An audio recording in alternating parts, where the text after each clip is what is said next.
Alright, hi everyone.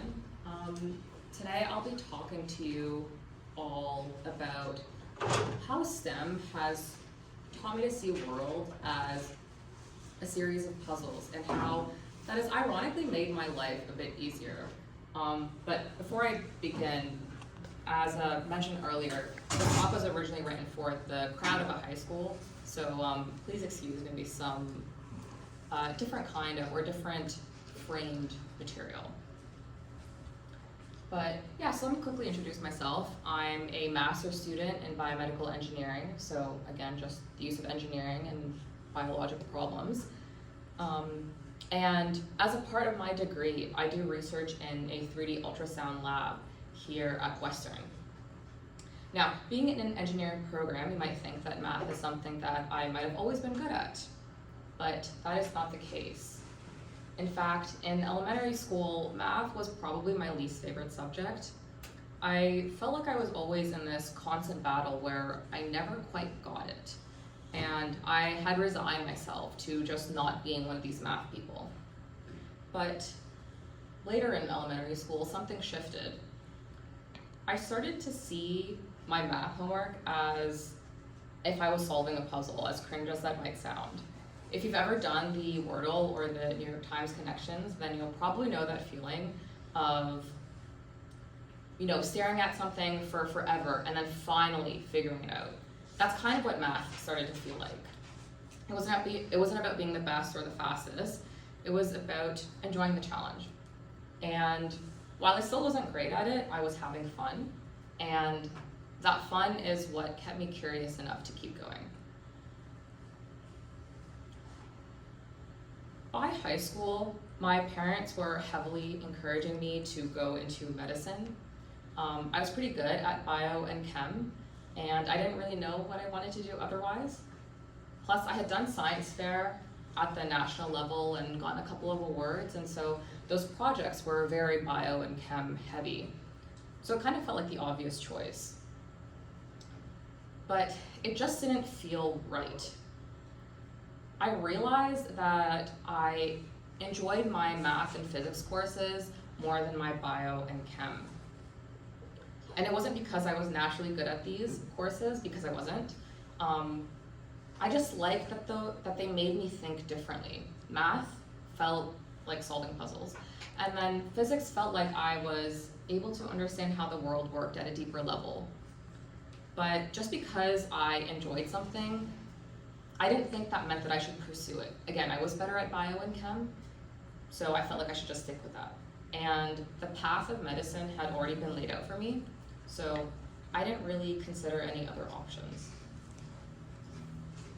So, in university, I enrolled in the medical sciences program. So, as you all know, that's a mix of bio, chem, and health sciences. But by the middle of my first year, something didn't feel right. I was missing the challenge of math and physics, and I kind of felt like I was stuck in a program that didn't really excite me. So I started to look for alternatives. I talked to friends, upper year students, even program counselors looking for advice, but nothing really felt helpful. So kind of in this moment of desperation, I pulled up Western's list of programs that it offers, and I quite literally scrolled through each and every single one of them until eventually I stumbled upon something called Medical Biophysics. Now, I had no idea what this meant, but it had the word medical in it, so I figured that it probably wouldn't stray too far from what my parents wanted, and it had the word physics, which gave me hope that I'd get to do more math and physics. And don't get me wrong, those math and physics courses were tough. I definitely didn't understand things at the start and struggled with things here and there. But I found these concepts so interesting that I didn't mind having to put in that extra effort to figure things out. And I think that choosing this program was probably the best decision I've made in my academic career. So getting in my field and to where I am right now wasn't really the easiest for me. There were a lot of factors, myself and my environment included, that were kind of a struggle for me to overcome. But I had no higher purpose or motivation to go through that. I was just trying to do my silly little puzzles, but inadvertently, I ended up stumbling into an easier life. Now, what do I mean by that? So like I said earlier, I do research with 3D ultrasound. Specifically, I'm trying to develop a device that can generate 3D images of the breast for the purposes of breast cancer screening. And the whole goal with this is to make breast cancer screening more accessible. So for this project, in my day-to-day, I have to do things like code, build circuits, and 3D print things. I did not know how to do any of this when I first started. In the past, having to learn all of these skills is something that would have been incredibly overwhelming for me. But now I kind of just saw it as another puzzle to solve. And the thing is that doesn't stop with research, that's just kind of life. You have to learn to deal with the unexpected challenges that come at you. And while math and physics didn't teach me how to solve every single problem, it did give me a set of problem-solving tools. So I want you to think back to, those math problems that are this like never-ending wall of text, and half of the battle is just figuring out what numbers even matter. That skill, being able to sift through information, identify what's relevant to your situation, and then piece together a solution, that's just not a math skill, that's a life skill. And it helps you make real-world decisions, whether you're trying to find a job, planning a move, or even trying to figure out what news articles are worth trusting. So let me give you guys an example.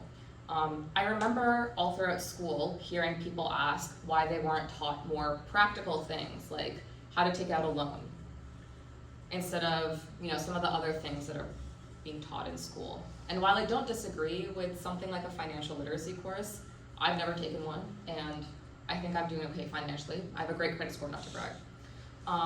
But why is that?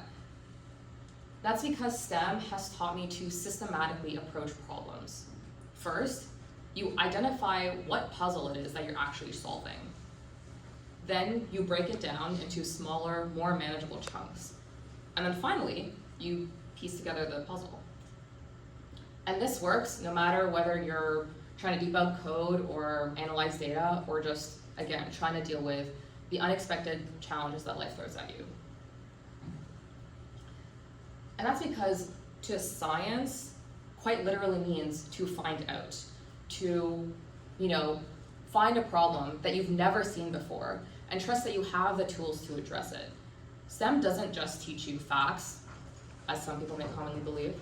It teaches you how to think, and that's something that you can use everywhere.